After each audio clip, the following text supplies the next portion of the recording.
Sir, திருவண்ணாமலையில் தமிழக வெற்றி கழகம் சார்பில் பாரதிய ஜாசன் உங்களை கூப்பிட்டு பணமாலை போட்டிருக்காரு.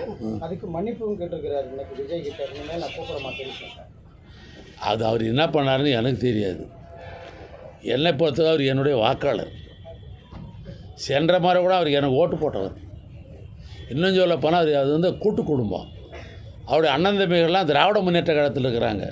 இன்றைக்கும் அவருடைய அண்ணன் தம்பிகள் திராவிட முன்னேற்ற கழகத்தில் பயணித்து கொண்டிருப்பவர்கள். எனக்கு நெருக்கமான குடும்பம். அந்த குடும்பத்தை பொறுத்தளவுக்கு அவரும் வந்து எனக்கிட்ட நெருக்கமானவர். சென்ற மாதிரி எனக்கு ஓட்டு போட்டவர் தான். அவங்க வீடு கட்டினாங்க. எல்லோரும் வந்து என்கிட்ட பத்திரிக்கை வச்சுங்க, ஐயா நீங்கள் வந்து தான் ஆகணும் அப்படின்னு சொன்னாங்க.